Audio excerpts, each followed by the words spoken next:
अभी हम लोग स्टार्ट करते हैं वैलेंस बॉन्ड थ्योरी। ये थ्योरी स्पेसिफिकली है कोवैलेंट बॉन्ड के लिए। तो एग्जैक्टली थ्योरी क्या है एक बार देख लेते हैं। ज़्यादा आपको यहाँ पे थ्योरी दिखाई देगी, लेकिन हम लोग सिंपल वर्ड्स में हम लोग इसको समझने वाले हैं। सबसे स्टार्टिंग में क्या है कि पोस्टुलेट्स देखते हैं वैलेंस बॉन्ड थ्योरी के। A covalent bond is formed when half filled valence orbital of one atom overlap with half filled valence orbital of another atom. ठीक है, एक बार ना इसको हम लोग अच्छे से समझते हैं। ठीक है, एक बार ना ये थ्योरी पढ़ने से अच्छा है ना, मैं आपको समझा देता हूँ एग्जैक्टली वैलेंस बॉन्ड थ्योरी यहाँ पे क्या है एग्जैक्टली। सो उसके लिए हम लोग सबसे पहले क्या करेंगे, सबसे पहले यहाँ पे हम लोग एग्जाम्पल लेते हैं। ठीक है, सबसे पहले एग्जाम्पल लेते हैं हाइड्रोजन का। किसका एग्जाम्पल लेंगे भाई लोग, हम लोग हाइड्रोजन का भी एग्जाम्पल सबसे पहले हम लोग लेंगे। ठीक है, हाइड्रोजन मॉलिक्यूल का एग्जाम्पल लेते हैं। ठीक है,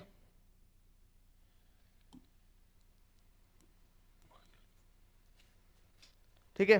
सो हाइड्रोजन मॉलिक्यूल का हम लोग अभी एग्जांपल लेते हैं। हाइड्रोजन का एटॉमिक नंबर क्या होता है भाई, 1 होता है। तो जो 1 होता है वो 1s1 में यहाँ पे इलेक्ट्रॉन जो है यहाँ पे होगा। तो वैलेंस इलेक्ट्रॉन एक होता है जो s ऑर्बिट में यहाँ पे होता है। ठीक है, तो ये थ्योरी क्या बोलती है कि ये हाइड्रोजन मॉलिक्यूल क्या है, H2 है। हाइड्रोजन एटम क्या है, H है। सिंपल, ये बेसिक आपको समझ में आता है।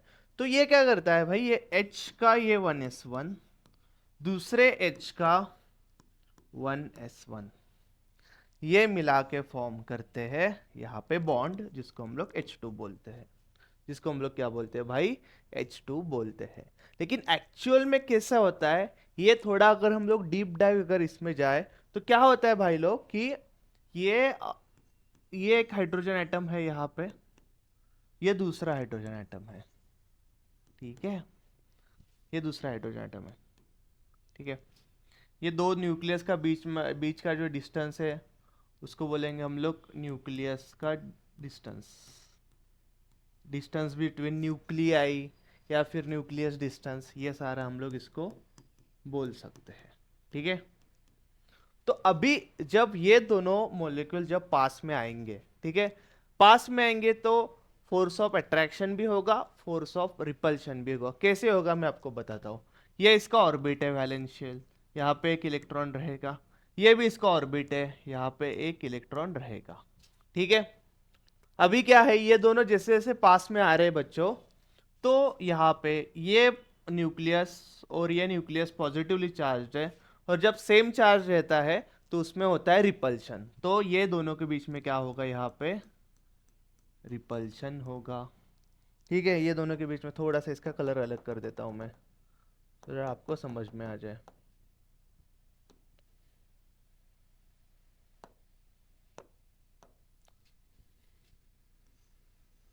ये एक ले लो आप, और इलेक्ट्रॉन इलेक्ट्रॉन के बीच में भी क्या होगा भाई, यहाँ पे रिपल्शन होने वाला है। ठीक है, न्यूक्लियस न्यूक्लियस के बीच में भी फोर्स ऑफ रिपल्शन होगा। ठीक है, क्या होगा भाई, फोर्स ऑफ रिपल्शन।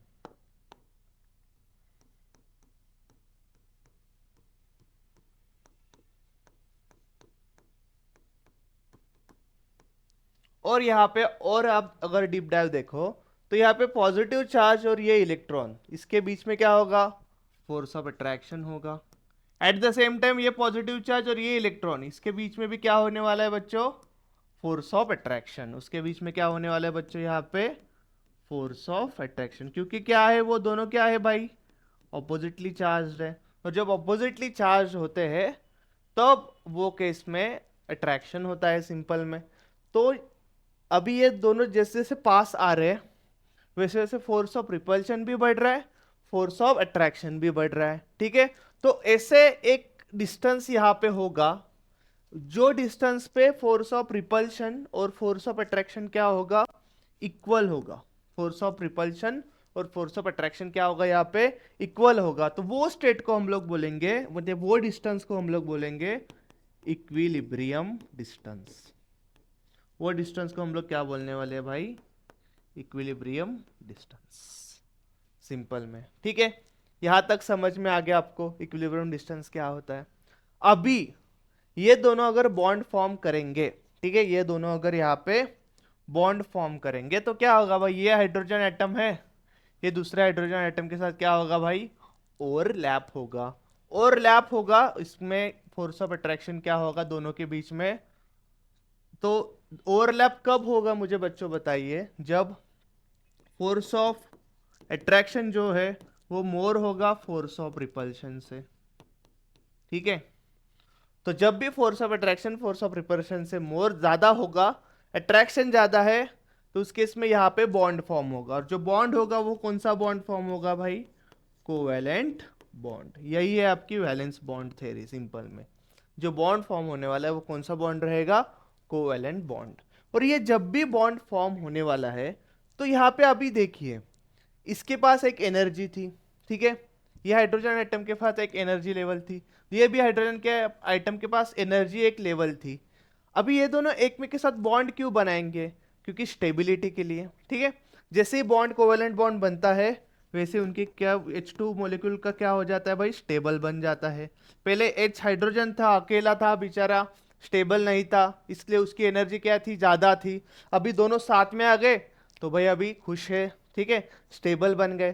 तो जब हाइड्रोजन एटम रहेगा तो उसकी एनर्जी क्या रहेगी, ज्यादा रहेगी।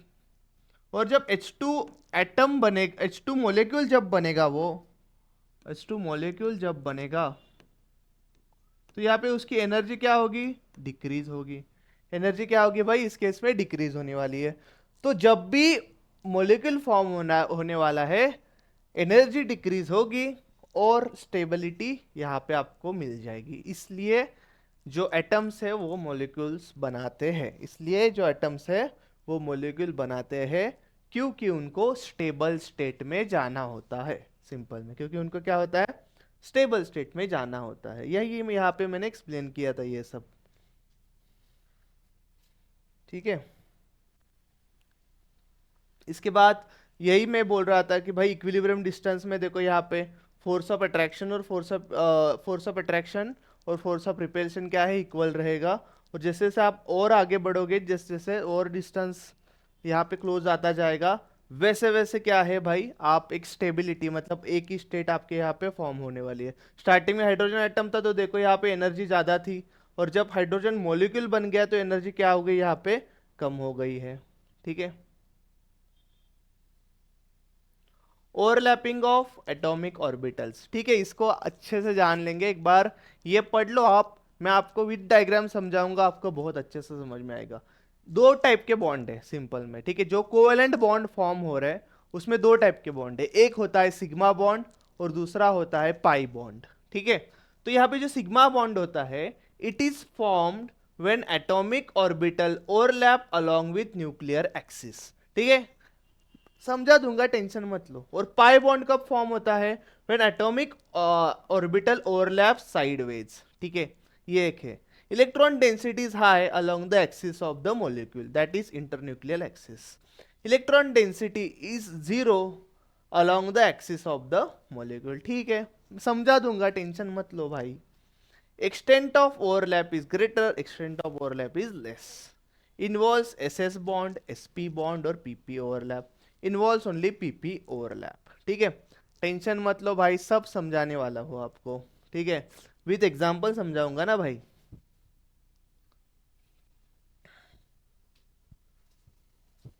ठीक है, एक चीज याद रखो, यहाँ पे दो टाइप के कोवेलेंट बॉन्ड होते हैं। कोवेलेंट बॉन्ड क्या होते हैं भाई, दो टाइप के यहाँ पे अपने पास कोवेलेंट बॉन्ड है।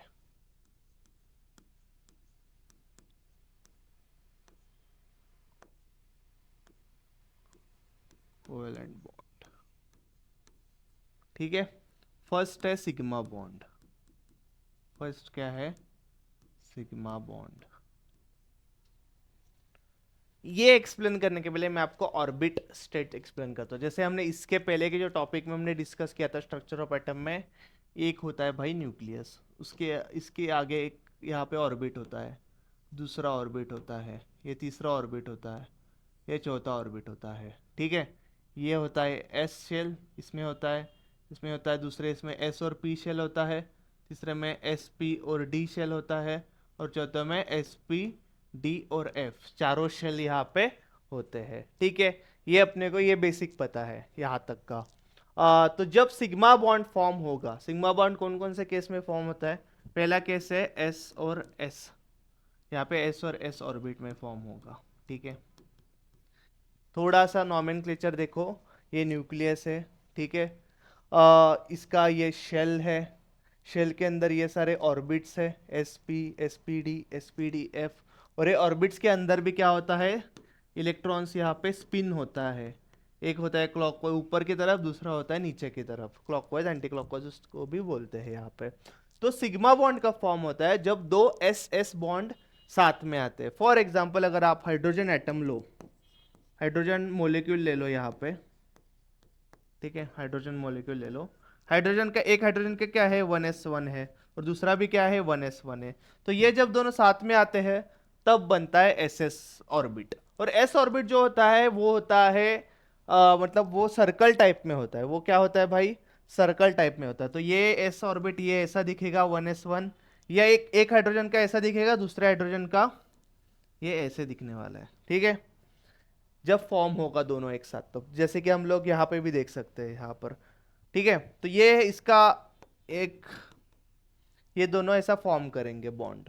तो ये क्या होता है? जब भी एस और सिग्मा में क्या होता है? हेड ऑन हेड बॉन्ड बनता है। मतलब इसका एक हेड यहाँ पे रहेगा, दूसरे का एक हेड यहाँ पे रहेगा। तो along the inter nucleus axis, मतलब क्या है?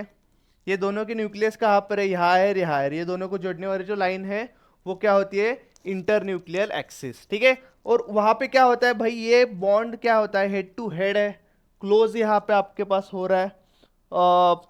ये हो गया फर्स्ट टाइप ऑफ बॉन्ड, ठीक है, जिसमें एस और एस के बीच में बॉन्ड फॉर्म होता है।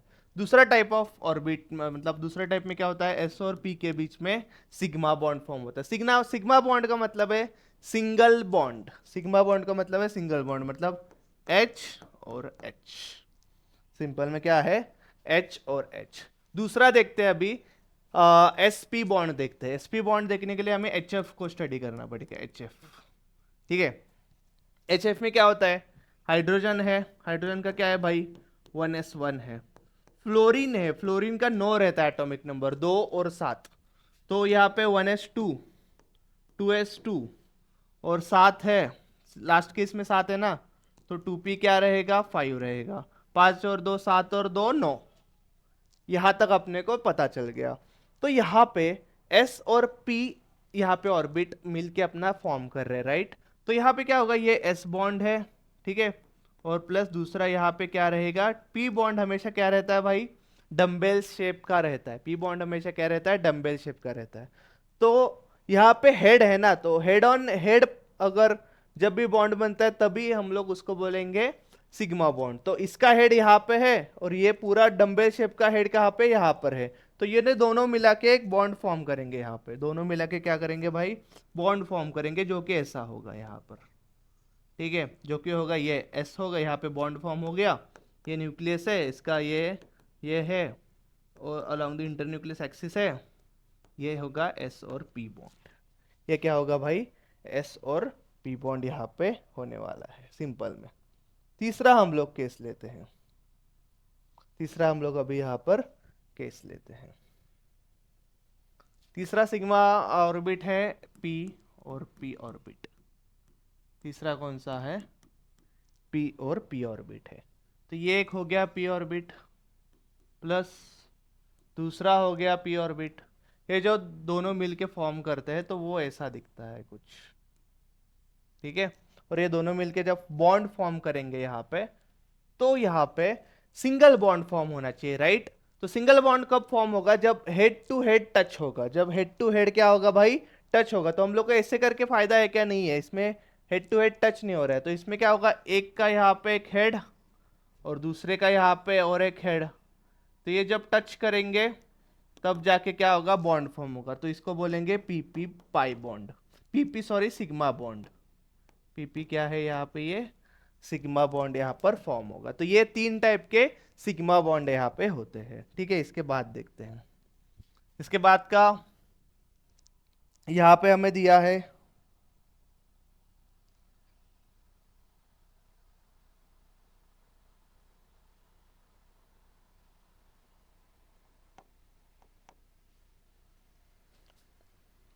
Pi bond. तो भाई हमेशा याद रखना, एस सिग्मा बॉन्ड होता है वो हमेशा हेड टू हेड यहाँ पे टच होता है, और जो पाई बॉन्ड होता है वो अलोंग द इंटरन्यूक्लियर एक्सिस के पैरेलल पे होता है, इसलिए वो हमेशा पीपी बॉन्ड में होता है, पीपी ऑर्बिट में होता है। मैं आपको समझा दूंगा, ठीक है। सिग्मा बॉन्ड का पीपी बॉन्ड है, और पाई बॉन्ड का पीपी बॉन्ड और सिग्मा बॉन्ड का पीपी बॉन्ड जो है उसका हम लोग कंपेयर करेंगे। सिग्मा बॉन्ड का पीपी बॉन्ड रहेगा तो कैसे फॉर्म होगा भाई, ये इसका पी ऑर्बिट है और ये मिलके यहाँ पे और एक इसका पी ऑर्बिट है, और इन दोनों के बीच में क्या होगा भाई, बॉन्ड फॉर्म होगा, और उस बॉन्ड को हम लोग बोलेंगे पी और पी बॉन्ड, क्योंकि इसका हेड और इसका हेड यहाँ पे क्या होने वाला है, टच होने वाला है। लेकिन जब पाई बॉन्ड का पीपी बॉन्ड होता है तो हेड टच नहीं होता है, अलोंग द इंटरन्यूक्लियस एक्सिस यहाँ पे बनते हैं। तो ये दोनों ऐसा अलोंग द इंटरन्यूक्लियस एक्सिस ऐसा फॉर्म करते हैं, इसलिए पाई बॉन्ड जो होता है वो हमेशा डबल बॉन्ड यहाँ पे हम लोग शो करते हैं। पाई बॉन्ड को हम लोग क्या करते हैं भाई, हमेशा डबल बॉन्ड से शो करता है, और जो सिग्मा बॉन्ड है वो हमेशा क्या रहता है भाई, सिंगल बॉन्ड से यहाँ पे कनेक्टेड होता है, ठीक है। अभी मुझे आपको ही सवाल पूछना है, तो फिर पाई बॉन्ड स्ट्रांग रहेगा या सिग्मा बॉन्ड स्ट्रांग रहेगा? आप एक बार आराम से अपना सोच लो सब कुछ, और एक बार मुझे बताइए। एक सिंपल में अगर आप हम लोग यहाँ पे एग्जाम्पल लेते हैं तो N2 का एग्जाम्पल ले लो, नाइट्रोजन 2 का, जिसमें नाइट्रोजन में क्या होता है भाई, 7 होता है टोटल। तो यहाँ पे 1s2 2s2 और 2p3 होता है, यहाँ पे 1s2 2s2 2p3 होता है। ये दोनों एक मेक के साथ यहाँ पे कोलैप करते हैं और ये ऐसा बॉन्ड फॉर्म करेंगे, ठीक है। तो ये नाइट्रोजन का ये रहेगा, नाइट्रोजन हमेशा यहाँ पे डबल बॉन्ड में फॉर्म होता है, ठीक है। डबल बॉन्ड में फॉर्म करने के बाद यहाँ पे इसको मिल जाती है स्टेबिलिटी, ठीक है। क्या मिल जाती है भाई, स्टेबिलिटी यहाँ पे मिल जाती है। तो एन और ये एन डबल बॉन्ड, ये डबल बॉन्ड को हम लोग बोलेंगे पाई बॉन्ड, ये डबल बॉन्ड को हम लोग क्या बोलेंगे, पाई बॉन्ड। 3 और 2 5 और 2 7, ठीक है। यहां तक आपको समझ में आ गया बच्चों? इसके आगे का देखते हैं अभी। तो हमेशा याद रखना, एस बॉन्ड है, सॉरी सिग्मा बॉन्ड है वो एस एस में होता है, एसपी में होता है, पीपी में होता है, लेकिन जो पाई बॉन्ड है वो खाली पीपी में होता है। पाई बॉन्ड जो है वो खाली पीपी में यहाँ पे हो जाता है, ठीक है। इसके आगे का कंसेप्ट जो है वो है हाइब्रिडाइजेशन, ठीक है। एक बार हम लोग डेफिनेशन पढ़ लो एक बार क्या है, मैं आपको समझाऊंगा, बहुत ज़्यादा इजी है, कुछ इसमें हार्ड नहीं है। Hybridization is defined as process of mixing valence orbitals of same atom, valence orbitals of same atom and recasting them into equal number of new equivalent orbits, hybrid orbits यहाँ पे है। तो hybridisation को अच्छे से जानने के लिए हम लोग अभी एग्जाम्पल के साथ लेते हैं। पहला एग्जाम्पल मैंने आपको ऑलरेडी एक्सप्लेन किया, लेकिन फिर भी आपको एक बार दिखा देता हूँ। ग्राउंड स्टेट में आपके क्या है, 2 इलेक्ट्रॉन यहाँ पे 1s2 के है, ये 2s2 के 2 इलेक्ट्रॉन और 2p2 के 2 इलेक्ट्रॉन। एक्साइटेड स्टेट मतलब क्या होता है, carbon is ready to form bond with hydrogen, तो वो एक्साइटेड स्टेट होता है जिसमें वो क्या करता है भाई, अपना ही इलेक्ट्रॉन p स्टेट में, p ऑर्बिट में भेज देता है। 2s2 का इलेक्ट्रॉन 2p में चले गए हैं यहाँ पे, और यहाँ पे क्या होता है, ये s और ये p एक साथ आ जाते हैं सब लोग, और यहाँ पे sp3 हाइब्रिडाइजेशन हो जाता है, sp3 हाइब्रिडेशन हो जाता है। और यहाँ पे 4 जो कार्बन जो है अपना, कार्बन जो चारों हाइड्रोजन के साथ यहाँ पे बॉन्ड फॉर्म कर लेता है, तो ये sp3 हो गया कार्बन का, और हाइड्रोजन के साइड से कौन सा आएगा, s आएगा, तो वो बन जाएगा sp3 और s ओवरलैप यहाँ पे बन जाएगा सिंपल में, ठीक है। इसके बाद देखते हैं, इसके बाद है इथिलीन। इथिलीन का क्या है भाई, sp2 हाइब्रिडाइजेशन है। तो यहाँ पे क्या है, ग्राउंड स्टेट है, ग्राउंड स्टेट में क्या है भाई, 1s2 है, 2s2 है, 2p2 है। एक्साइटेड स्टेट में यहाँ पे क्या बनने वाला है, 1s2, ये यहाँ पे एक इलेक्ट्रॉन है, दूसरा इलेक्ट्रॉन आगे चले जाएगा, और sp2 हाइब्रिडाइजेशन है, राइट। तो यहाँ पे ये एक बॉन्ड, ये p के 2 बॉन्ड, और ये बचता है खाली ये p बॉन्ड, यहाँ पे आपके यहाँ पे बच जाता है। तो यहाँ पे आप अच्छे से देखो, ये जो sp2 बॉन्ड है ये फॉर्म करेगा और हाइड्रोजन के s ऑर्बिट के साथ सिग्मा बॉन्ड फॉर्म करेगा। तो जो यहाँ पे बॉन्ड फॉर्म हो रहा है कार्बन और हाइड्रोजन के बीच में, कार्बन का क्या है भाई, sp2 स्टेट है, और यहाँ पे हाइड्रोजन का s स्टेट है, तो इसको sp2s सिग्मा बॉन्ड, यहाँ पे सिंगल बॉन्ड फॉर्म होगा। दूसरा क्या है भाई, यहाँ पर पी बॉन्ड अनहाइब्रिडाइज रहेगा यहाँ पे।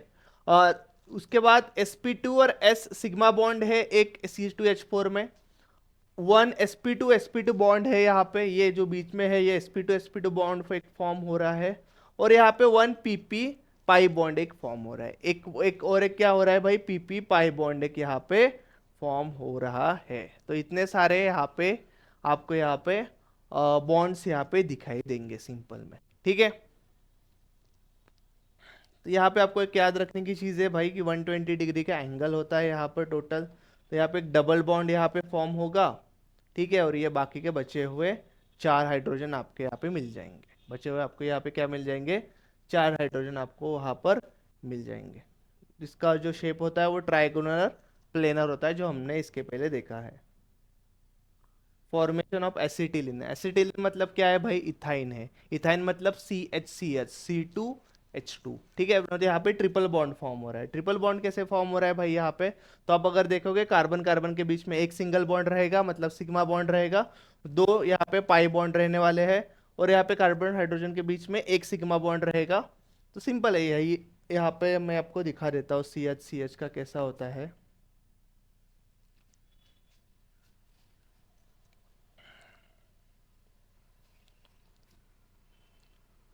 कार्बन है 2s2, सीधा हम लोग वैलेंस का लिखते हैं। कार्बन क्या है, 6 होता है, 2 और 4, 2s2 और 2p2। तो मैं आपको निकाल के दिखाता हूँ ये कार्बन का।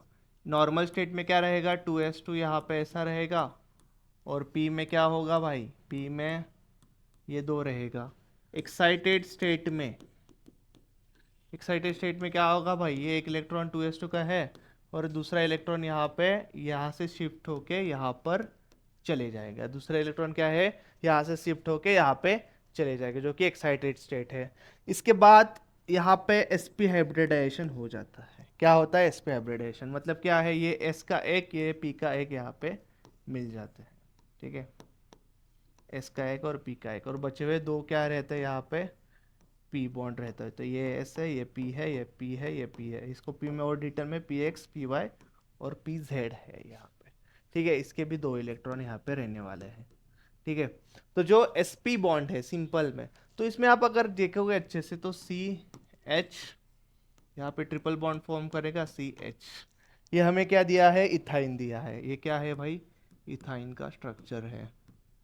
सिंपल में यहाँ पे अगर मैं डायरेक्टली आपको अगर बताऊं, तो यहाँ पे इसका s बॉन्ड है, इसका s स्टेट में s ऑर्बिट रहेगा वैलेंस में, और इसका क्या रहने वाला है, ये sp।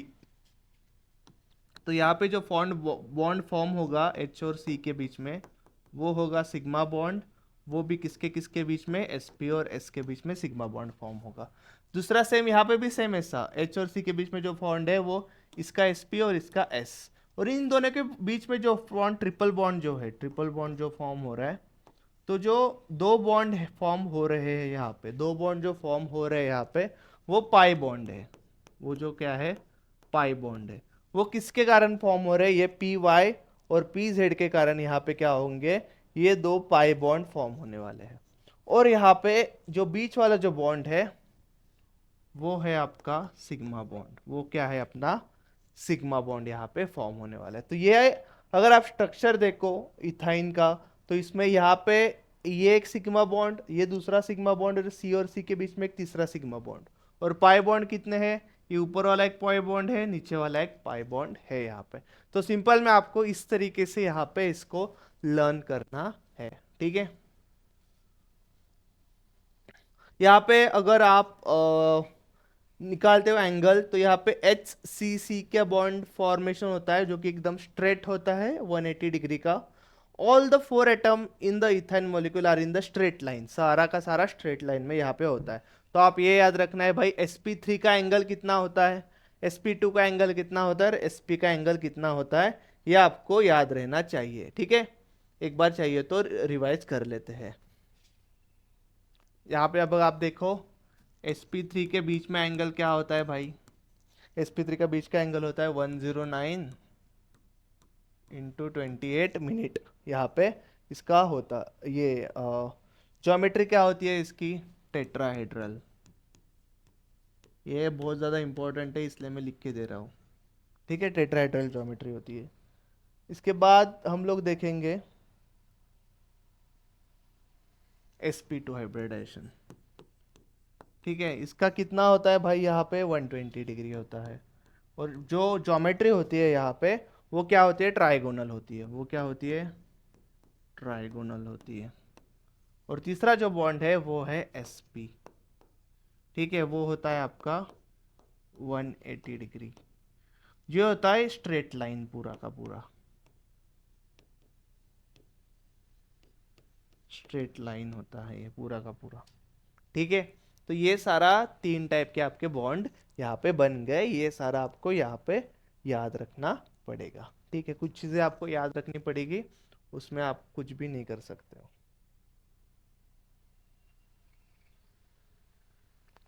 इसके बाद का देखते हैं अभी। ये हमने देखा है, ये हो गया importance of valence bond theory.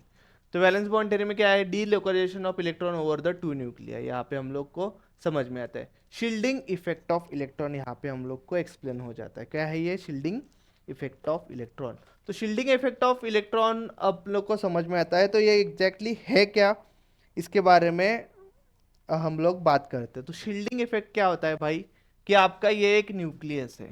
ठीक है, इसका बहुत सारे ऑर्बिट्स है, हर एक ऑर्बिट में electron electron electron electron electron electron, ये सारे क्या है भाई, इलेक्ट्रॉन है। तो यहाँ पे शील्डिंग इफेक्ट क्या होता है कि यहाँ पे फोर्स ऑफ रिपल्शन यहाँ पे होने वाला है।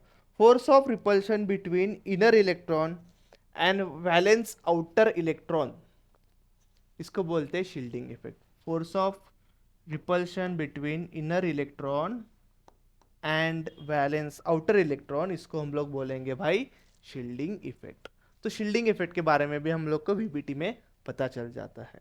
ठीक है, आगे कैसे चलेगा भाई ये। Covalent character of the bond हमने देखा, sigma bond, pi bond. Partial ionic character of covalent bond, जैसे कि अगर इलेक्ट्रोनेगेटिविटी बहुत ज़्यादा है, HF, HCl, HBr, HI वगैरह, ये सब हमने देखा। The concept of resonance and connection between resonance energy and molecular stability, देखेंगे इसके बारे में आगे जाके देखेंगे। लिमिटेशन क्या क्या है, explains only the formation of covalent bond. It offers no explanation for the formation of coordinate covalent bond. इसमें कोऑर्डिनेट कोवेलेंट बॉन्ड का कुछ भी कंसेप्ट यहाँ पे दिया नहीं है। Fails to explain paramagnetism of oxygen molecule. ठीक है, fails to explain paramagnetism of oxygen molecule. इसमें हम लोग अभी थोड़ा सा मैं आपको एक्सप्लेन करूंगा इसके बारे में। Does not explain the bonding in the electron deficient molecule like B2H6। ठीक है, ये भी थोड़ा बहुत याद रखना आप। मैं आपको पैरामैग्नेटिज्म के बारे में थोड़ा बहुत अभी यहाँ पे एक्सप्लेन करने वाला हूँ, ऑक्सीजन का।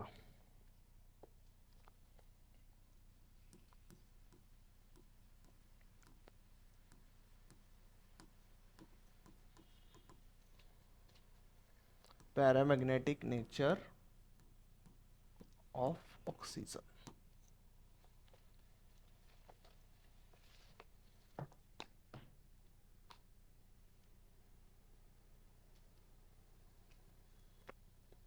तो यहाँ पे बॉन्ड जो ऑक्सीजन का होता है, जो हमेशा हम लोग देखते हैं भाई, O और O का डबल बॉन्ड हम लोग करते हैं, दोनों का ऑक्टेट कंप्लीट होता है, दोनों के दोनों बढ़िया से खुश हो जाते हैं ऑक्सीजन के एटम। अगर आप यहाँ पे इसका ये लिखे 1s2 2s2, 8 होता है ना, तो लास्ट के इसमें 6 रहता है, ये 2 यहाँ पे गए तो 4 यहाँ पे बच गए। ठीक है, तो ये यहाँ पे अगर आप इसका वैलेंस ऑर्बिट देखो यहाँ पे, तो इसके क्या है भाई, 2 इलेक्ट्रॉन है, और इसके क्या है भाई, 4 इलेक्ट्रॉन है टोटल। तो 1 2 3, तो इसके क्या है टोटल भाई, 4 इलेक्ट्रॉन है।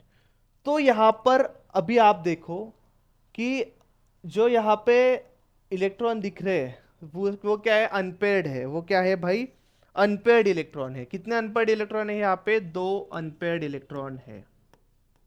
2 क्या है भाई यहाँ पे, अनपेयर्ड इलेक्ट्रॉन है। तो जब भी 2 अनपेयर्ड इलेक्ट्रॉन रहते हैं, मतलब जब भी अनपेयर्ड इलेक्ट्रॉन रहते हैं, तो वो क्या रहता है, उसको हम लोग बोलेंगे पैरामैग्नेटिक नेचर। उसको हम लोग क्या बोलेंगे, पैरामैग्नेटिक नेचर।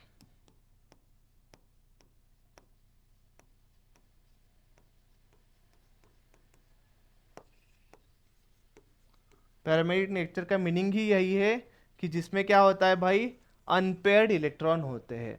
और उसके कारण क्या होता है, मैग्नेट आ गया है ना भाई, तो इसके कारण क्या होता है भाई यहाँ पे कि अट्रैक्ट मैग्नेटिक फील्ड। ये क्या करता है भाई, पैरामैग्नेटिक नेचर में क्या है, अपने अनपेयर्ड इलेक्ट्रॉन ज्यादा है, इसके कारण ये क्या करता है भाई, अट्रैक्ट करता है। पैरामैग्नेटिक नेचर जो है वो अट्रैक्ट करता है आपके मैग्नेटिक फील्ड को। ठीक है, इसके बारे में थोड़ा सा डिटेल आउट करते हैं। लेकिन एक्चुअल में एक्सपेरिमेंट करके ये देखा गया कि भाई ये तो डायमैग्नेटिक इन नेचर है।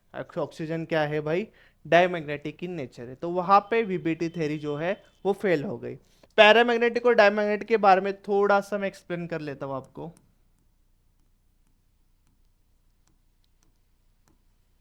पैरामैग्नेटिक नेचर और दूसरा है डायमैग्नेटिक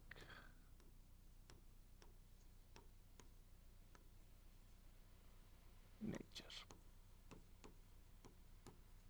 ठीक है, जो पैरामैग्नेटिक नेचर होता है आपका, तो उसमें क्या होता है भाई कि उसमें अनपेयर्ड इलेक्ट्रॉन रहते हैं। उसमें क्या रहता है भाई, अनपेयर्ड इलेक्ट्रॉन रहते हैं। तो इसके कारण ये क्या करता है भाई, अट्रैक्ट करता है। किसको अट्रैक्ट करता है ये, मैग्नेटिक फील्ड को अट्रैक्ट करता है। किसको अट्रैक्ट करता है, मैग्नेटिक फील्ड को अट्रैक्ट करता है।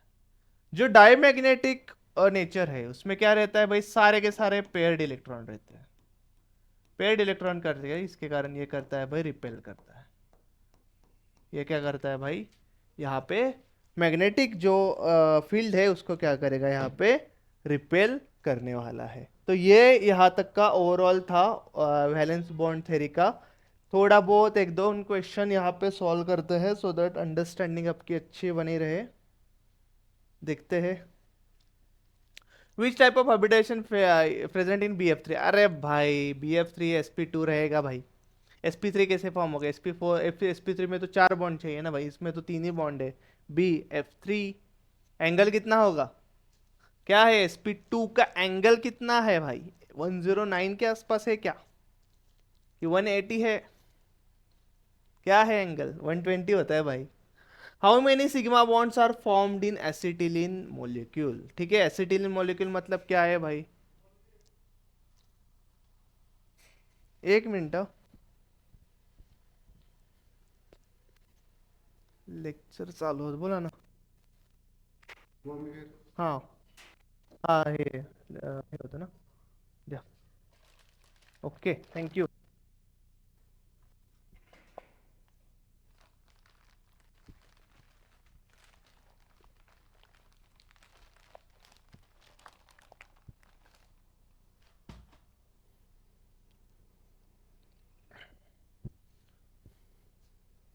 तो एसिटिलीन मॉलिक्यूल में सिग्मा बॉन्ड्स कितने थे भाई, तो यहाँ पे अगर हम लोग मैं ड्रॉ करूँ एसिटिलीन, तो ये 3 बॉन्ड वाला CH था, C2H2।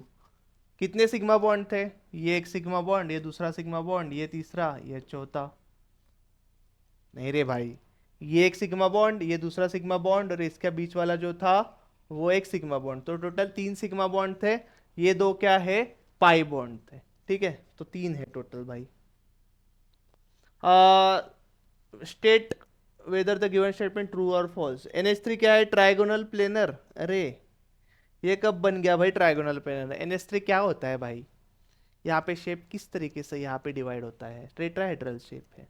A pi bond is formed when atomic orbital overlap along the internuclear axis. नहीं रे भाई, पाई नहीं, वो सिग्मा बॉन्ड होता है, इंटरन्यूक्लियर एक्सिस की तरफ सिग्मा बॉन्ड होता है। इसके बाद का कंसेप्ट है मोलिकुलर ऑर्बिटल थ्योरी। ठीक है, अभी तक हमने क्या देखा भाई, एटॉमिक ऑर्बिट देखा। ऑर्बिट मतलब क्या क्या देखा, एक बार थोड़ा सा रिवाइज करते हैं सो दैट आपको आगे का यहाँ पे समझ में आ जाए। ठीक है, ये एक न्यूक्लियस था भाई, इसके अराउंड क्या थे ये सारे, इसको बोलेंगे शेल। ठीक है, ये 5-6 3-4 शेल निकालते हैं भाई।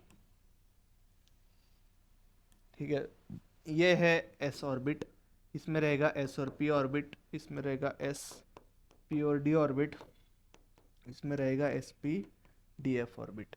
और ये जो हमने स्टडी किया है, ये सारा स्टडी किसके अंडर आता है, एटॉमिक ऑर्बिट के अंदर, ठीक है, जिसमें एक हाइड्रोजन का बस एक हाइड्रोजन है, ऑक्सीजन का बस एक ऑक्सीजन है, उसका हमने यहाँ पे क्या किया था, स्टडी किया था, एटम्स का स्टडी किया था। अभी हम लोग जो स्टडी करने वाले हैं वो है मॉलिक्यूल्स का। तो जनरली क्या होता है, एक हाइड्रोजन और दूसरा हाइड्रोजन फॉर्म करते हैं, हाइड्रोजन H2 फॉर्म करते हैं, ठीक है। एक एटम दूसरा एटम के साथ मिलके मॉलिक्यूल फॉर्म कर लेता है, ठीक है। तो इसके अंदर एक एटॉमिक ऑर्बिट होगा, इसके अंदर भी एक एटॉमिक ऑर्बिट होगा, वो बना के वो मिलके फॉर्म करते हैं एक बॉन्डिंग ऑर्बिट और दूसरा एक नॉन बॉन्डिंग ऑर्बिट। क्या फॉर्म करते हैं यहाँ पे, एक एटॉमिक ऑर्बिट दूसरा एटॉमिक ऑर्बिट मिला के एक फॉर्म करता है मोलिकुलर ऑर्बिट या फिर बॉन्डिंग ऑर्बिट, और दूसरा फॉर्म करता है नॉन बॉन्डिंग ऑर्बिट। सिंपल में यहाँ पे इसको अगर और थोड़ा आसानी से हम लोग अगर समझ ले तो इसको क्या कर सकते हैं, हाइड्रोजन के केस में हम लोग देखते हैं। हाइड्रोजन में क्या है भाई, हाइड्रोजन में क्या है, यहाँ पे एक है, यहाँ पे इलेक्ट्रॉन, एक हाइड्रोजन बन गया, दूसरा हाइड्रोजन बन गया, ये हो गया इलेक्ट्रॉन। ये दोनों मिलके फॉर्म करते हैं यहाँ पे हाइड्रोजन एटम फॉर्म करते हैं। ये क्या मिलते हैं, ये दोनों मिलके एक हाइड्रोजन एटम फॉर्म करते हैं यहाँ पर। तो ये आएगा अंडर बॉन्डिंग मॉलिक्यूलर ऑर्बिट के अंदर आएगा, ठीक है, ये बॉन्डिंग मॉलिक्यूलर ऑर्बिट के अंदर आएगा। और दूसरा इसके साथ और एक बॉन्ड फॉर्म होता है जो कि होता है anti bonding bonding molecular orbit. तो एक के केस में क्या होता है, ये एक हाइड्रोजन है, ये एक एटॉमिक ऑर्बिट है, ये एक एटॉमिक ऑर्बिट है, ये एटॉमिक ऑर्बिट ये एटॉमिक ऑर्बिट के साथ मिलके एक बॉन्ड फॉर्म कर लेता है यहाँ पे हाइड्रोजन H2, जिसको हम लोग बोलते हैं, जिसको क्या हम लोग बोलेंगे, H2 बोलेंगे। इस केस में क्या हो रहा है भाई, फोर्स ऑफ अट्रैक्शन हो रहा है। क्या हो रहा है भाई, यहाँ पे फोर्स ऑफ अट्रैक्शन यहाँ पे हो रहा है, और at the same time force of repulsion भी तो होगा। तो फोर्स ऑफ रिपल्शन के साथ ये एक दूसरा एंटी बॉन्डिंग मॉलिक्यूलर ऑर्बिट भी फॉर्म होने वाला है। क्या होने वाला है यहाँ पे, एंटी बॉन्डिंग मॉलिक्यूलर ऑर्बिट भी यहाँ पे फॉर्म होने वाला है, ठीक है। तो ये जो डिस्टेंस है इसके बीच में का, इसको हम लोग बोलेंगे नोडल सरफेस। ये डिस्टेंस को हम लोग बोलेंगे नोडल सरफेस, ठीक है, जिसमें इलेक्ट्रॉन डेंसिटी क्या है भाई, इलेक्ट्रॉन डेंसिटी जिसमें क्या है, जीरो है। इलेक्ट्रॉन डेंसिटी क्या है, जीरो है। यहाँ पे फोर्स ऑफ अट्रैक्शन ज्यादा होने के कारण ये क्या होता है, स्टेबल होता है। यहाँ पे फोर्स ऑफ रिपल्शन ज्यादा है, अट्रैक्शन नहीं है, तो ये क्या होता है, अनस्टेबल यहाँ पे स्टेट इसको माना जाता है। इसको क्या मानते हैं हम लोग, अनस्टेबल स्टेट यहाँ पे मानते हैं। यही है आपकी भाई मोलिकुलर ऑर्बिटल थ्योरी। मतलब क्या है, दो एटॉमिक ऑर्बिटल मिलके एक बॉन्डिंग मोलिकुलर ऑर्बिट बनाते हैं, एक एंटी बॉन्डिंग मोलिकुलर ऑर्बिट यहाँ पे बना लेते हैं, ठीक है। तो अभी कुछ मोलिकुलर ऑर्बिटल के थ्योरी के बारे में कुछ आइडियाज क्या क्या थे ये देखते हैं। Molecular orbit in molecules are similar to atomic orbit, ठीक है। Molecular orbits are form by combining atomic orbit, और जितने नंबर ऑफ एटॉमिक ऑर्बिट है उतने नंबर ऑफ क्या रहेंगे आपके मोलिकुलर ऑर्बिट्स यहाँ पे रहने वाले हैं, ठीक है। Bonding molecular orbit are lower in energy than atomic orbit while antibonding molecular are higher in energy than atomic orbit। मतलब इसका थोड़ा सा एक मीनिंग जान लेते हैं भाई, कि एक हाइड्रोजन एटम है यहाँ पे, ठीक है, इसका एक इलेक्ट्रॉन यहाँ पे रहेगा, ठीक है, ये फॉर्म करेगा भाई, ये दूसरा एक हाइड्रोजन एटम है, इसका एक इलेक्ट्रॉन यहाँ पे रहने वाला है, ठीक है। ये दो बॉन्ड फॉर्म करेगी, ये एक एटॉमिक ऑर्बिट है, ये एक आपका क्या है, एटॉमिक ऑर्बिट है। ये दो बॉन्ड फॉर्म करने वाला है, एक बॉन्ड होगा बॉन्डिंग मॉलिक्यूलर ऑर्बिट, दूसरा बॉन्ड है एंटी बॉन्डिंग मॉलिक्यूलर ऑर्बिट। तो इसके क्या है, इसके दो इलेक्ट्रॉन्स है यहाँ पे, ये एक इलेक्ट्रॉन, ये एक इलेक्ट्रॉन यहाँ पे, और एक है, ये तो खाली रहेगा पूरा का पूरा। ये क्या रहेगा भाई, पूरा का पूरा खाली रहने वाला है। तो यहाँ पे आप अगर देखो एनर्जी लेवल, तो यहाँ पे ये जो H2 मॉलिक्यूल है वो BMO में क्या जा रहा है भाई, स्टेबल स्टेट में जा रहा है। स्टेबल स्टेट में जा रहा है, इसका मतलब क्या हो रहा है, उसकी एनर्जी जो है ये एटॉमिक ऑर्बिटल से बॉन्डिंग ऑर्बिटल की एनर्जी लेवल है वो कम होती है।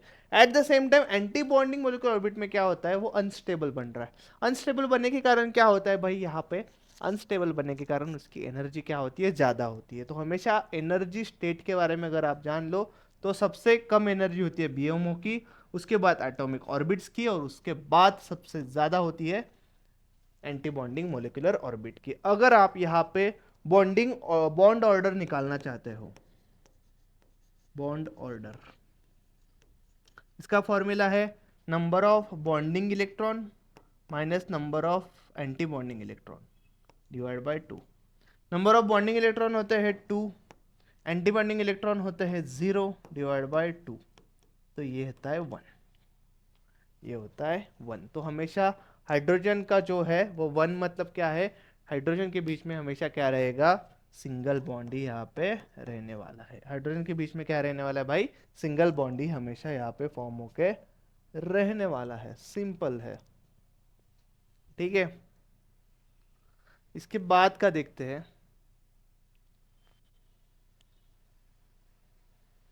Lithium molecule. लिथियम का भी आप देखो 3 होता है, तो ये 2 इसमें और 1 इसमें, तो यहाँ पे ये किस में जाता है, ये किस में जाता चले जाता है।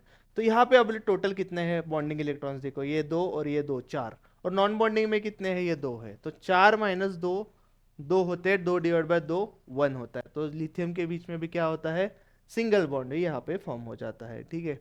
N2 का देखते हैं, नाइट्रोजन का। नाइट्रोजन का भी सेम रहेगा, नाइट्रोजन कितना है, 7 रहता है। 7 मतलब ये दो और पी में 3, इसके भी ये दो और पी में क्या होगा, 3 होगा। तो हमेशा यहाँ पे अगर आप इलेक्ट्रॉनिक कॉन्फ़िगरेशन देखो तो इसके 2 और इसके 2 से ये 4 से ये 2 भर गए, ये 4 से 2 भर गए, और यहाँ पे आप देखो इसके 6 है टोटल, 6 के 6 इसमें हो गए। तो यहाँ पे बॉन्डिंग कितने हैं, ये 2 है, 2 4 4 और 6 10 हो गए। और नॉन बॉन्डिंग में कितने हैं, ये 2 2 और 0 मतलब 4 है, तो 10 minus 4 divide by 3 equal to 3। इसका मतलब क्या है, नाइट्रोजन का जो है बॉन्ड ऑर्डर होता है वो 3 होता है। और यहाँ पे आप एक बार अच्छे से देखना, जो इलेक्ट्रॉनिक कॉन्फ़िगरेशन दिया है यहाँ पे एनर्जी लेवल के वाइज, जो अबाव प्रिंसिपल में हमने पढ़ा था, 1s एंटी बॉन्डिंग का स्टार करके हमने यहाँ पे मार्क किया, 2s बॉन्डिंग का, 2 स्टार एस अपने एंटी बॉन्डिंग का मार्क किया, उसके बाद 2px 2py आ गया है, और फिर उसके बाद 2pz उसके जस्ट थोड़ा सा ऊपर होता है, और उसके बाद सेम ऐसा स्टार करके और नाइट्रोजन का यहाँ पे हम लोग एंटी बॉन्डिंग मॉलिक्यूलर ऑर्डर हम लोग यहाँ पे दिखा सकते हैं, ठीक है। इसके बाद ऑक्सीजन है। ऑक्सीजन का क्या होता है, ऑक्सीजन में एक थोड़ा सा डिफरेंस है, बाकी सब में जो होता है 2px 2py के बाद 2pz आता है, लेकिन ऑक्सीजन में पहले 2pz आता है, उसके बाद 2px और 2py आता है। इसका मतलब ऑक्सीजन में ये यहाँ पे आप अच्छे से याद रखना है कि ऑक्सीजन में ये हमेशा आपको उल्टा लिखना है, 2pz पहले लिखना है, उसके बाद 2px और 2py लिखना है। तो अब अगर आप यहाँ पे ऑक्सीजन का देखने जाओ तो ऑक्सीजन का कैसे होगा भाई, इसमें 2, इसमें 2, इसमें टोटल 6, ठीक है। और एंटीबॉडी में कितने, इसमें 2 2 और इसके 2, ठीक है। तो आप टोटल करने जाओगे तो एक बार देख लो कितना होता है, एंटी बॉन्डिंग कितना होता है। तो ये 2 2 4 4 और 6 10, तो ये 10 हो गया बॉन्डिंग में। नॉन बॉन्डिंग के 2 2 4 4 और 2 6, तो ये 4 डिवाइड बाई 2, ये होता है 2। तो यहाँ पे जो ऑक्सीजन के बीच में बॉन्ड होता है वो होता है 2 बॉन्ड, डबल बॉन्ड का यहाँ पे हमेशा ऑक्सीजन बनता है, ये हमेशा याद रखना। और सेम ऑक्सीजन और फ्लोरीन में सेम होता है, जेड नीचे होता है और एक्स और वाई इसके ऊपर होता है, लेकिन बाकी सारे मोलिक्यूल्स में एक्स और वाई नीचे होते हैं और जेड ऊपर होता है, ये आपको याद रखना है यहाँ पे, ठीक है। ग्राफ क्या है, the bond order of lithium भाई 1 है, हमने निकाला था। विच of the following is paramagnetic, भाई पैरामैग्नेटिक अभी हमने सिखाया था भाई, डायमैग्नेटिक और पैरामैग्नेटिक। पैरामैग्नेटिक मतलब क्या रहता है, अनपेयर्ड इलेक्ट्रॉन रहता है, जिसके कारण वो अट्रैक्ट करता है। अनपेयर्ड इलेक्ट्रॉन किस में रहेंगे, नाइट्रोजन का तो यार 7 है, किस में रहेंगे अनपेयर्ड इलेक्ट्रॉन। तो अभी हम लोग देखते हैं, अगर हम लोग सही से देखते हैं तो यहाँ पे देखिए ना, ऑक्सीजन में अनपेयर्ड इलेक्ट्रॉन है, ठीक है, लेकिन नाइट्रोजन में अनपेयर्ड इलेक्ट्रॉन है क्या, नाइट्रोजन में तो पूरा भरा है यहाँ पे। तो इसका मतलब क्या हो गया भाई, अनपेयर्ड इलेक्ट्रॉन किस में है, ऑक्सीजन में है, मतलब इसका मतलब क्या, ऑक्सीजन क्या है भाई, paramagnetic in nature. State whether the given statement true or false. According to molecular orbital theory, F2 molecule is diamagnetic. निकाल लो भाई. डायमैग्नेटिक मतलब क्या है? पूरा का पूरा पेयर, मतलब एक भी अनपेयर नहीं रहना चाहिए. तो F2 का आप देख लो, सारे के सारे ऑर्बिट्स क्या है भाई? फिल्ड आउट हुए हैं. तो इसका मतलब क्या है? F2 is diamagnetic. पैरामैग्नेटिक मतलब अनपेयर्ड इलेक्ट्रॉन, डायमैग्नेटिक मतलब पेयर्ड इलेक्ट्रॉन. डाई डबल, दो इलेक्ट्रॉन, पेयर्ड, बात खत्म. ठीक है. इसके बाद का देखते हैं parameters of covalent bond. Parameters of क्या है ये? Covalent bond. तो इसमें क्या है? The angle between orbits holding the bonding electron is called bond angle. ठीक है भाई. H2O का बॉन्ड एंगल है 104 डिग्री और 35 मिनट से, याद रखना है H2O का. बॉन्ड एंथैल्पी आएंगे भाई ये कंसेप्ट के ऊपर. Bond enthalpy is defined as amount of energy required to break one mole of bond of one type present between two atoms in gaseous state. ठीक है. Larger is the bond enthalpy, stronger is the bond in the molecule. ठीक है. Bond length एक parameter है. Bond length क्या है? Defined as equilibrium distance between nuclear of two covalently bond atoms. मतलब क्या है भाई? दो न्यूक्लियस यहाँ पे कनेक्टेड है, दो एटम्स कनेक्टेड, उसके बीच का न्यूक्लियस का डिस्टेंस होता है बॉन्ड लेंथ. यहाँ पे इसका न्यूक्लियस का डिस्टेंस यहाँ पे आपको बन जाता है. ठीक है. Bond length increases with size of the atom and decreases with increase in multiplicity of the bond. इसका मीनिंग हम लोग अभी जान लेते. इसका क्या करते हैं भाई? मीनिंग अभी जो जो हमने पढ़ा है ना भाई, थोड़ा बहुत इसका अभी जान लेते हैं. ठीक है. सबसे पहले हम लोग जानेंगे बॉन्ड लेंथ. ठीक है. यहाँ पे कोई दो छोटे एटम्स है हाइड्रोजन जैसे, तो इसमें बॉन्ड लेंथ क्या होगी? ये इतने ही बॉन्ड लेंथ है. और कोई आयोडीन जैसे बड़े बड़े दो एटम है आयोडीन जैसे. ठीक है. तो इसमें बॉन्ड लेंथ किसकी ज़्यादा होगी? बॉन्ड लेंथ ऑब्वियसली आयोडीन की ज़्यादा होगी. सो इसका मतलब है bond length directly proportional to atom का size. Bond length is directly proportional to atom का साइज. ये हो गया फर्स्ट चीज. ठीक है. सेकेंड चीज यहाँ पे, तो यहाँ पे सेकेंड चीज है बॉन्ड ऑर्डर. Bond order. ठीक है. बॉन्ड ऑर्डर क्या होती है भाई? 1 होती है, 2 होती है, 3 होती है. As the bond order increases. ठीक है. बॉन्ड ऑर्डर इंक्रीज होती है, तो जैसे जैसे उसका जो बॉन्ड होता है, मतलब जो सिंगल बॉन्ड थर्ड जिसमें ट्रिपल बॉन्ड होता है, वो बॉन्ड क्या होता है भाई? स्ट्रांग होता है ना भाई. ठीक है. जो ट्रिपल बॉन्ड है वो स्ट्रांग होता है, स्ट्रांग बॉन्ड होता है. और जो सिंगल बॉन्ड है वो क्या होता है भाई? यहाँ पे वीक होता है. वो क्या है? वीक है.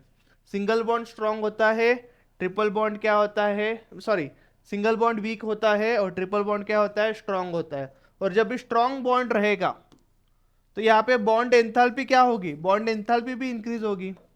बॉन्ड एंथैल्पी भी इंक्रीज होगी,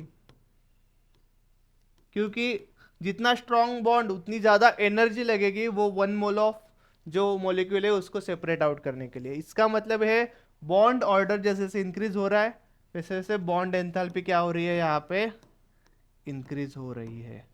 वैसे वैसे क्या है? बॉन्ड एंथैल्पी इंक्रीज हो रही है. इसको अच्छे से भाई याद रखना है आपको. ठीक है.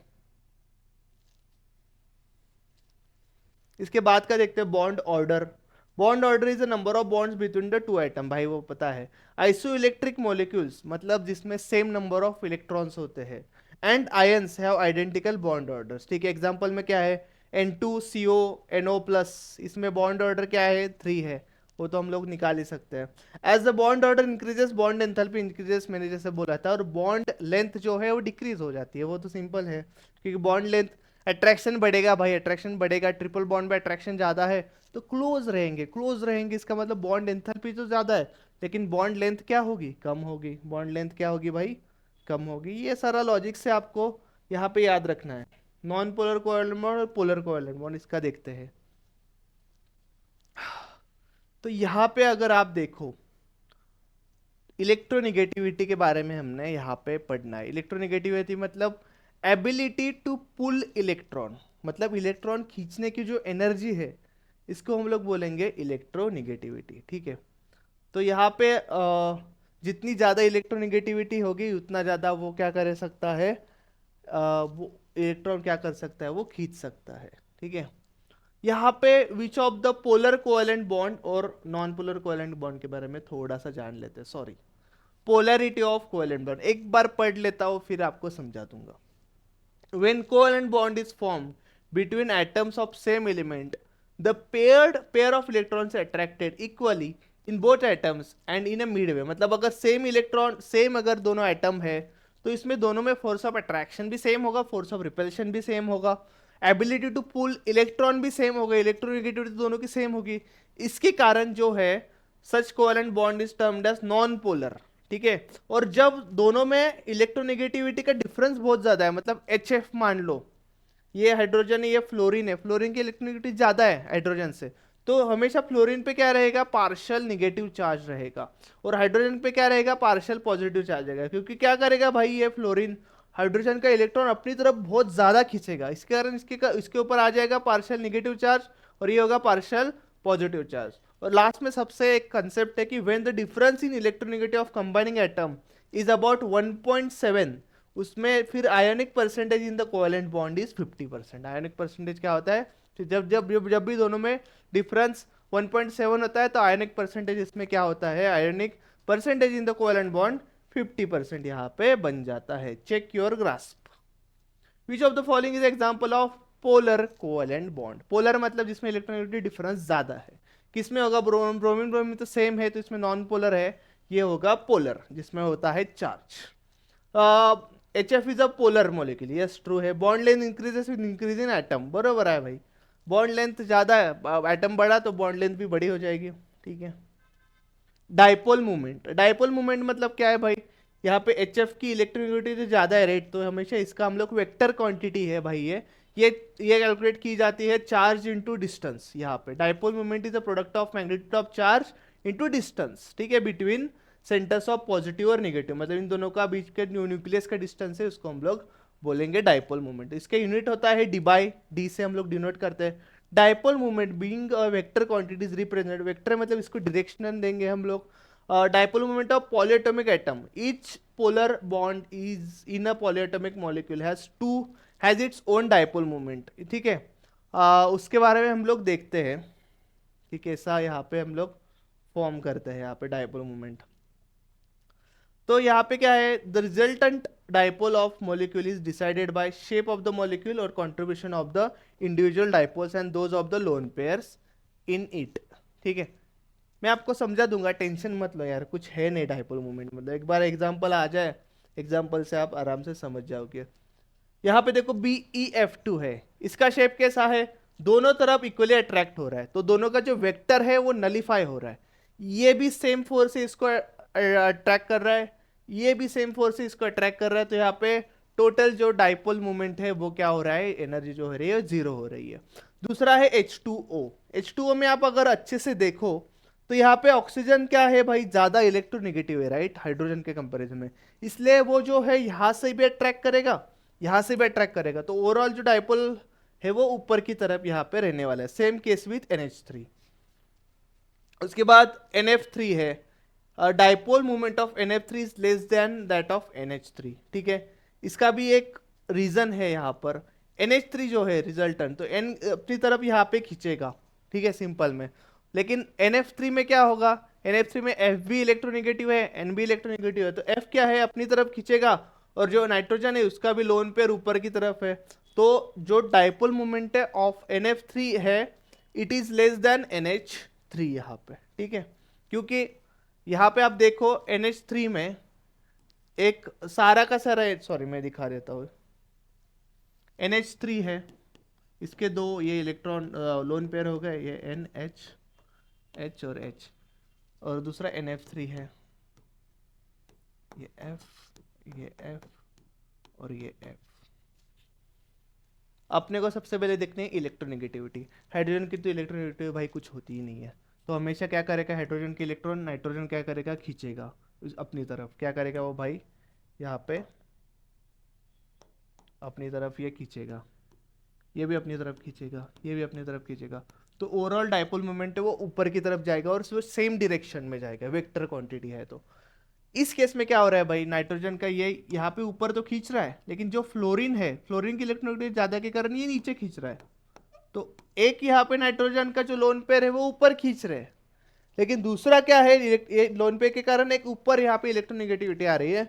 दूसरी तरफ क्या हो रहा है, फ्लोरीन के कारण एक नीचे जा रहा है, तो एक क्वांटिटी ऊपर और बाकी तीन नीचे। इसके कारण इसका जो डाइपोल मोमेंट है वो लेस है। इसका जो डाइपो सॉरी इसका जो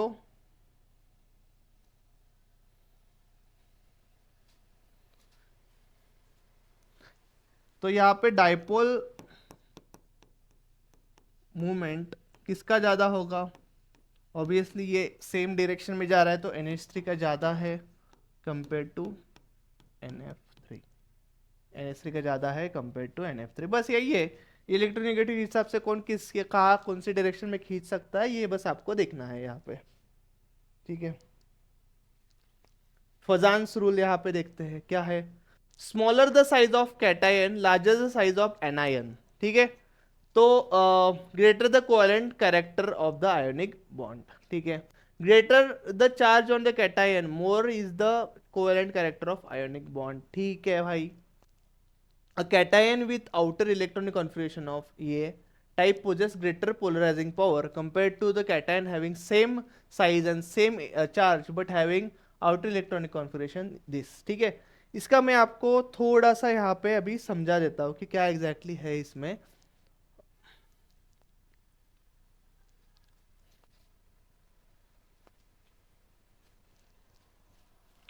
कैटायन मतलब क्या है भाई, पॉजिटिवली चार्ज्ड है, और एनायन है जो कि है निगेटिवली चार्ज्ड, ठीक है। तो ये अगर इसका दोनों का अगर साइज में बहुत ज्यादा, size of the cation large, anion अगर बड़ा है यहाँ पे, तो उस केस में भी क्या होगा, covalent character of ionic bond यहाँ पे बन जाएगा, क्योंकि इसमें दोनों में डिफरेंस क्या है, बहुत ज्यादा है। तो इलेक्ट्रोनेगेटिविटी का ये ज्यादा बॉन्ड इस पे अंदर चले जाएगा, तो आयोनिक बॉन्ड की तरह कोवेलेंट बॉन्ड एक्ट करेगा। सेम अगर उल्टा भी रहेगा कि भाई ये पॉजिटिव बड़ा है और ये निगेटिव छोटा है, तो भी ये इसके अंदर ज़्यादा यहाँ पे अट्रैक्ट होगा इलेक्ट्रोनेगेटिव के कारण, तो वो बहुत पास में आ जाएंगे। तो कोवेलेंट बॉन्ड ही है ये, लेकिन आयोनिक बॉन्ड की तरह वो यहाँ पे बिहेव करेगा, तो उसको उस केस में हम लोग बोलेंगे कोवेलेंट। बहुत ज़्यादा पास में आ रहे हैं ना, तो उसको बोलेंगे हम लोग covalent character of ionic bond. उसको क्या बोलेंगे हम लोग, covalent character of ionic bond, ठीक है। थोड़े बहुत क्वेश्चन सॉल्व कर लेते हैं, लास्ट का आ गया ये, लास्ट के 5-6 स्लाइड्स बचे हैं बस, क्वेश्चंस तो फटाफट हो जाएंगे। विच of the following compound is a non polar, मतलब दोनों की इलेक्ट्रोनेगेटिविटी सेम है। CCl4 भाई, CCl4 में क्या होता है यहाँ पे कि चारों तरफ अट्रैक्शन होता है, Cl4 Cl तो चारों का जो ओवरऑल जो डाइपोल मोमेंट है वो क्या बन जाता है, 0 बन जाता है। इसके कारण किसके ऊपर चार्ज रहता ही नहीं है। State whether given statement true और false, LiL is more covalent than LiCl, true है भाई। क्यों कोवेलेंट है यहाँ पे, क्योंकि LiL में जो डिफरेंस है तो वो बहुत ज़्यादा बड़ा है, मतलब आयोडीन जो है उसकी साइज बहुत ज़्यादा बड़ी होती है, इसके कारण फोर्स ऑफ अट्रैक्शन क्या होता है, कम होता है। फोर्स ऑफ अट्रैक्शन कम होने के कारण वो ज़्यादा कोवेलेंट कैरेक्टर दिखाता है। क्लोरीन उसके कंपैरिजन में छोटा एटम है, छोटा एटम के कारण जो आउटर मोस्ट इलेक्ट्रॉन रहेगा उसके साथ और जो एलाई के इलेक्ट्रॉन है उसके साथ का फोर्स ऑफ अट्रैक्शन ज़्यादा रहेगा। जितना छोटा एटम उतना ज़्यादा फोर्स ऑफ अट्रैक्शन, और उतना ज़्यादा वो कोवेलेंट बॉन्ड की तरफ नहीं जाएगा। तो यहाँ पे LiL बड़ा है साइज में, इसलिए ये कोवेलेंट ज़्यादा है। डाइपोल मोमेंट ऑफ H2O भाई इज हायर देन NH3, ठीक है। यहाँ पे ये ट्रू है बेसिकली, क्योंकि क्या है भाई, H2O में क्या है, ऑक्सीजन की तरफ पूरा डबल बॉन्ड्स के कारण ऊपर जा रहा है, और NH3 में क्या है भाई, हाइड्रोजन ही है यहाँ पर, और electronegativity of oxygen is more than nitrogen, ये हमेशा याद रखना भाई। Is the resultant dipole moment shown is correctly shown, भाई क्या है, CCC, ये हाइड्रोजन की तरफ तो नीचे जाएगा भाई, सही है ये तो, क्योंकि देखो ना सारा क्लोरीन नीचे है, हाइड्रोजन की भी नीचे है, तो नीचे की तरफ जाने वाला है ये, yes it is correct. Resonance effect कुछ नहीं है, रेजोनेंस इफेक्ट बस नाम दिया है उन्होंने। मल्टीपल स्ट्रक्चर्स रहते हैं सेम मोलिक्यूल के, उसको बोलते हैं रेजोनेंस इफेक्ट। उसका डेफिनेशन देखते हैं। Many polyatomic molecules can be represented by more than one Levi's structure. तो CO3 2 माइनस को हम लोग यहाँ पे डबल बॉन्ड दिखा सकते हैं, एक बार यहाँ पे डबल बॉन्ड दिखा सकते हैं, एक बार यहाँ पे डबल बॉन्ड दिखा सकते हैं। तो ये मतलब यहाँ पे हम लोग मल्टीपल शेप्स में ये रहेगा एक ही एटम, तो उसको हम लोग बोलेंगे रेजोनेंस इफेक्ट। ठीक है। Energy of resonance hybrid structure is less than energy of any single resonance structure. तो ये जो हाइब्रिड है पूरा, ये स्टेबल रहेगा, राइट, एक एक के अलावा। तो resonance energy is defined age difference in energy of most stable contributing structure and resonating form. ठीक है। ये आपका क्या हो गया भाई, रेजोनेटिंग फॉर्म हो गया, और इसमें सबसे स्टेबल एक बंदा रहेगा, तो इस दोनों का डिफरेंस जो है उसको हम लोग बोलेंगे रेजोनेंस एनर्जी। ठीक है। Carbonate ion can be represented by, sorry, ये कार्बोनेट आयन है आपका। ठीक है। कैन बी रिप्रेजेंटेड बाय कितने फॉर्म्स में, आप अब हमने देखा था 3 फॉर्म्स में हम लोग दिखा सकते हैं। Energy of resonating form is different from the resonance hybrid. हाँ भाई, एनर्जी डिफरेंट रहती है रेजोनेटिंग फॉर्म की। एनर्जी जो रेजोनेटिंग फॉर्म है उसकी कम रहती है, उसमें से अगर एक स्ट्रक्चर ले तो उसकी एनर्जी ज़्यादा होती है, और वो ज़्यादा एक्साइटेड होता है, वो अनस्टेबल होता है। जितनी ज़्यादा एनर्जी उतना ज़्यादा अनस्टेबल। चैप्टर एट ग्लांस थोड़ा बहुत हम लोग अभी पूरा चैप्टर जो सीखा है उसका थोड़ा सा रिवीजन करते हैं। ओवरलैपिंग ऑफ एटॉमिक ऑर्बिटल्स, जो एस ऑर्बिटल H2 बनता है, sp ऑर्बिटल से HF बनता है सिंपल में, pp ऑर्बिटल में 2 बनते हैं, एक होता है सिग्मा बॉन्ड, दूसरा होता है पाई बॉन्ड। सिग्मा बॉन्ड में हेड ऑन हेड टच है, पाई बॉन्ड में लेटरल टच है, सॉरी। sp3 ऑर्बिट है, sp2 ऑर्बिट है, और s hybridisation, sp3 hybridisation, sp2 hybridisation, sp hybridisation. Hybridisation मतलब क्या है, s का जो इलेक्ट्रॉन है उठ के p में चले जाएगा, और उसके बाद वो वहाँ पे एक नया हाइब्रिड फॉर्म करेगा, मतलब s बॉन्ड और p मिलके कुछ नया ऑर्बिट यहाँ पे फॉर्म हो रहा है।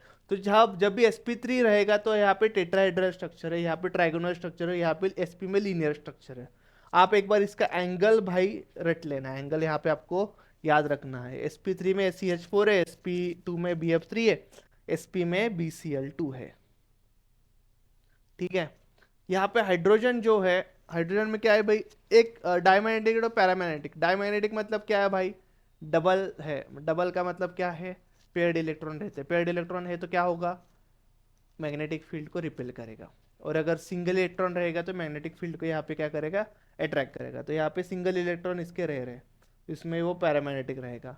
डबल इलेक्ट्रॉन है बाकी जगह पे, तो ये डायमैग्नेटिक हो गया। बस इतना ही है भाई। थैंक यू सो मच भाई। ऐसे ही हमारे पूरे जो सीरीज़ है केमिस्ट्री की, स्टेट बोर्ड सीरीज़ इसको हम लोग नाम दिया है, ऐसे हमारे सीरीज़ को फॉलो करना बच्चों। यूट्यूब चैनल को सब्सक्राइब ज़रूर करना, इंस्टाग्राम चैनल को फॉलो करना, और एमर्स एकेडमी सातारा की तरफ से आप लोगों को हम लोग दे रहे हैं फ्री में MHT CET की टेस्ट सीरीज, जो कि मेरी ऐप पर है। ऐप का नाम है वीर भैया PCM। ठीक है, जाके प्ले स्टोर में जाओ, ये ऐप जाके डाउनलोड करो। थैंक यू सो मच बच्चों।